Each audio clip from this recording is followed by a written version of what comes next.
Hello and welcome to The Top Story, a podcast with the headlines of the day from our correspondents around the world. I'm Tian Yu. Coming up in this special edition, Chinese President Xi Jinping has outlined plans for building closer ties with Central Asian countries at the second China-Central Asia Summit in Astana. Chinese President Xi Jinping has outlined plans for building closer ties with Central Asian countries. He made the remarks in a keynote speech at the second China-Central Asia Summit in Astana. President Xi said the two sides have forged a spirit of mutual respect, trust, benefit, and assistance. He also said their cooperation has made progress over the past 2 years. President Xi said trade between China and Central Asia has grown by 35%. He said China is increasingly importing agricultural products from Central Asia while exporting new energy vehicles and photovoltaic panels to the region. The president added that major infrastructure projects such as railways and highways are also underway. Cooperation has also expanded into areas such as the digital economy, green industries, artificial intelligence, aviation, and space. President Xi also said China will remain open to the world and committed to high-quality and inclusive cooperation with Central Asia. He proposed 5 key areas of cooperation. Xia Cheng has more. First, he urged the 6 nations to strengthen political trust and adopt a new treaty of good neighborliness, friendship, and cooperation, which was signed during the summit. The treaty legally enshrines long-term friendship and represents a landmark in regional diplomacy.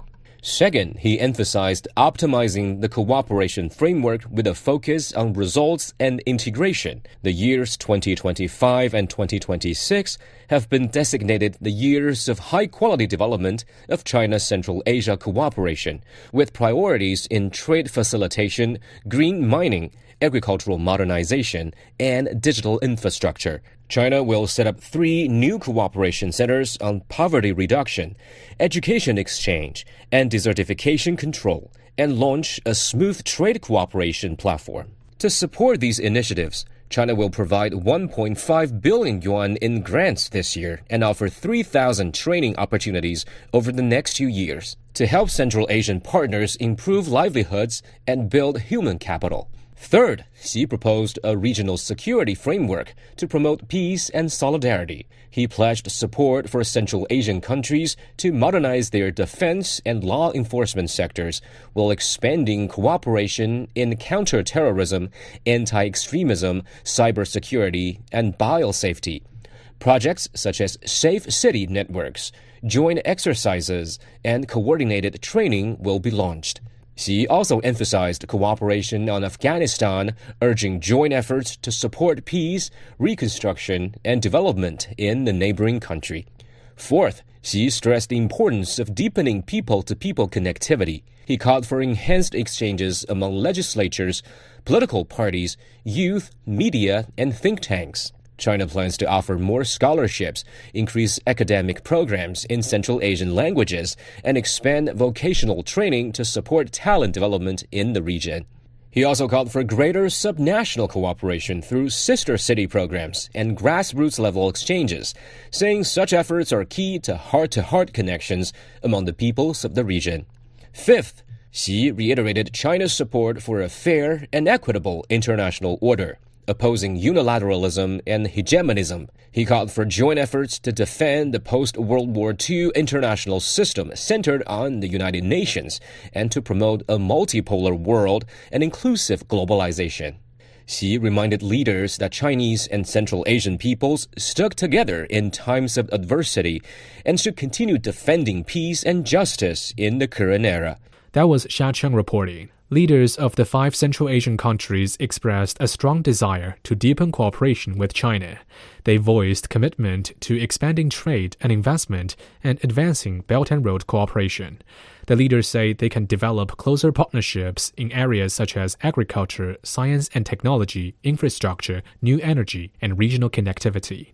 They also agree to work with China to enhance regional security cooperation and expand people-to-people exchanges in culture, education, and tourism. The leaders also reaffirmed commitment to free trade and a multilateral trading system to defend international fairness and justice. Chinese President Xi Jinping and leaders of the 5 Central Asian countries have signed the Astana Declaration at the China Central Asia Summit.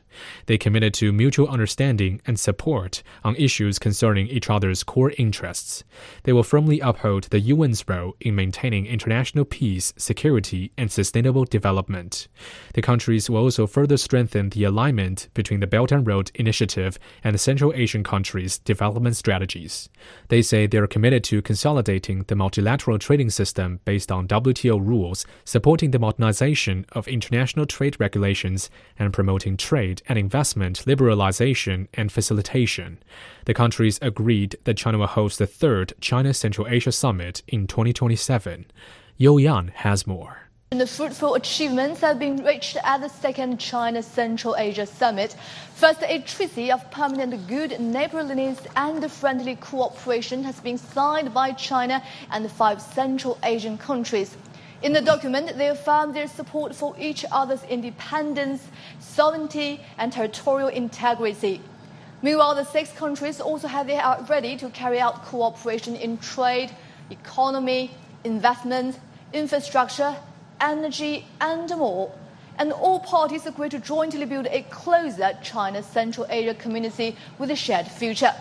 While the parties also agreed to cooperate within bilateral and multilateral mechanisms to jointly combat terrorism, separatism, extremism, and transnational organized crimes. According to an initiative adopted at the summit, all parties stand ready to improve people-to-people exchanges in 7 areas.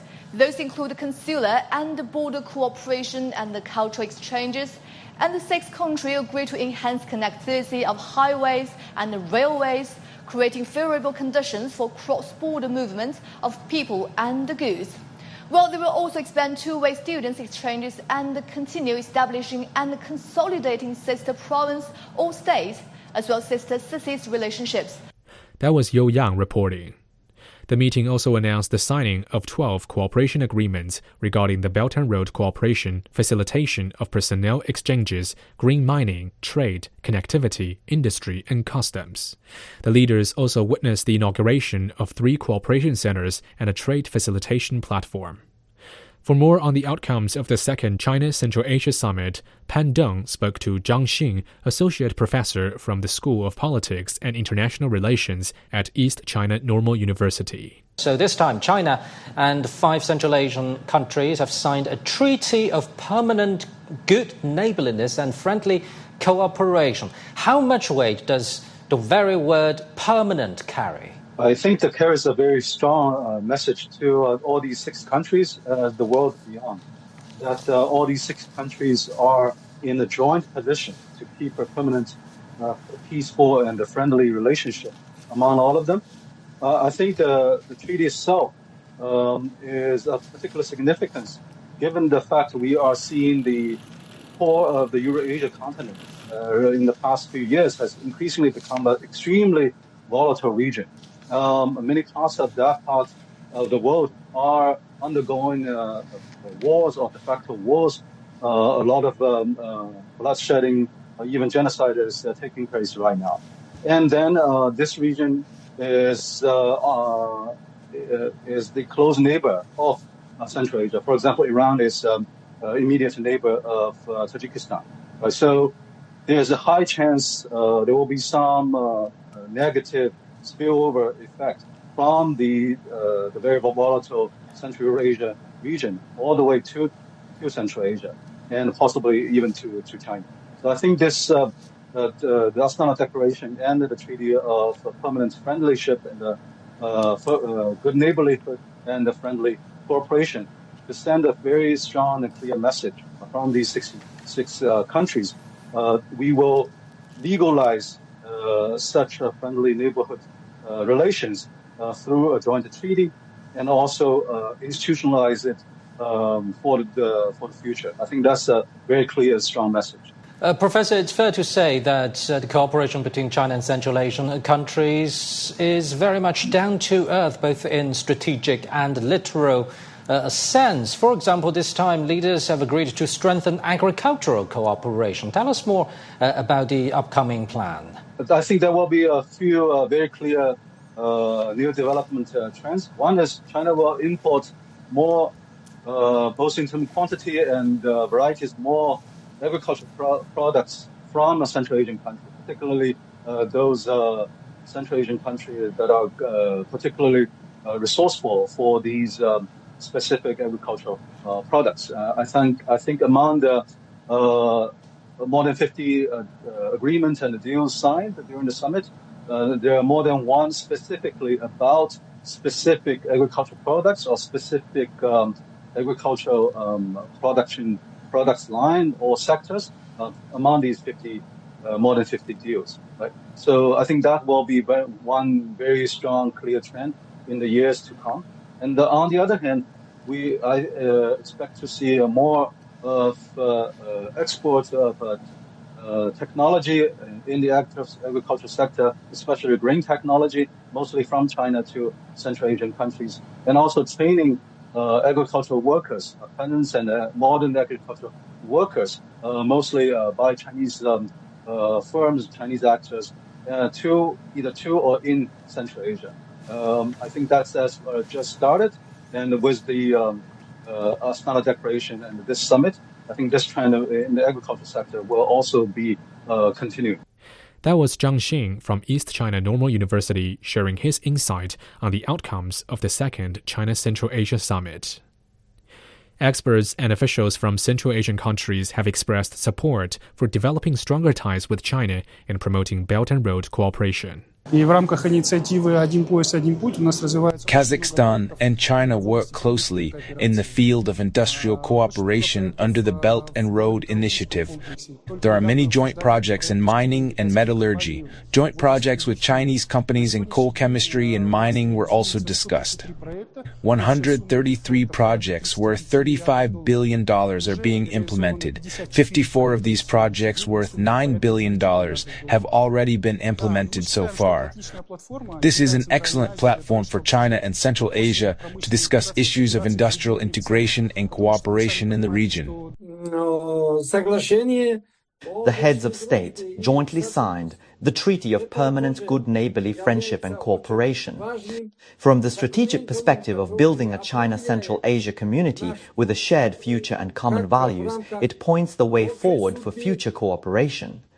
China and the Central Asian countries share a deep mutual understanding as we uphold the same principles of good neighborly relations, sincere cooperation, mutual respect, and friendly coexistence.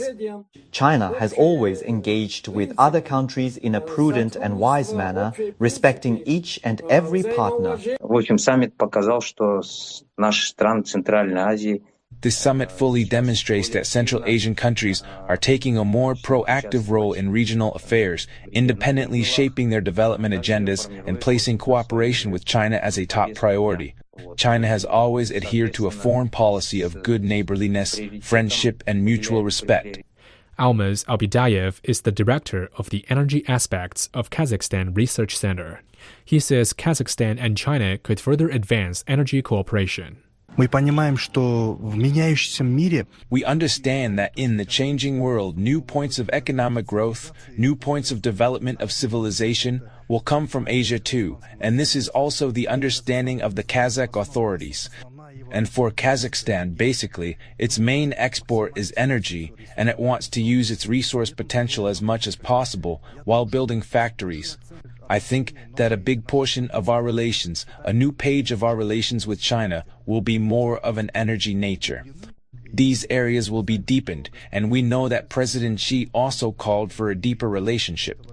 And this will open a new page in the relationship between the countries in Central Asia and China, and all the Kazakhs, I think, await an economic growth of our country that is expected. And we are waiting for economic development of both countries, an increase in the well-being of our citizens. I think such forums will contribute and lead to practical goals for both of our countries. Chen Ziyuan spoke to some officials at the summit and some local residents to learn about their reactions to the meeting. What we're seeing here on the ground is that the flags are still waving, are still hanging there, and also once again, local told us they also share with us they are very excited about the cooperation, being able to travel to China as well as receive education. There are lots of kids that were in the welcoming crowd as well as on the city that they say that they look forward for the opportunities to be able to study and even to travel there with their families. So this agreement as well as cooperation document is to really bring closer the friendship between China and Central Asian nations. Meanwhile, I was able to attend a briefing by the Chinese Foreign Ministry, and they say there are two key highlights for this summit. First of all is the treaty that we previously mentioned. That is the first of its kind. It's in a legal format, meaning that this is not a one-time deal. The friendship between China and Central Asia has been the stable force of in this especially turbulent world. Meanwhile, the second highlight of this summit is actually the China-Central Asia spirit, which is mutual respect, mutual understanding. Also, based on that, the four mutuals is the joint pursuit of high-quality development. So what we're seeing here is that not only that people are happy about the China and Central Asia friendship, but also we're seeing this unfold in documents. So what the officials have told us is that they look forward, even though the China and Central Asia cooperation started quite late in comparison to other mechanisms, but the outcome of such cooperation is more solid and in all levels. That was Ceng Ziyuan in Astana. Recapping today's edition of The Top Story, Chinese President Xi Jinping has laid out a vision for cooperation between China and Central Asia, calling for unity, win-win development, and deeper people-to-people ties. He also outlined plans to promote regional prosperity, security, and integration. And that's it for this edition of The Top Story, a podcast that brings you world headlines every weekday.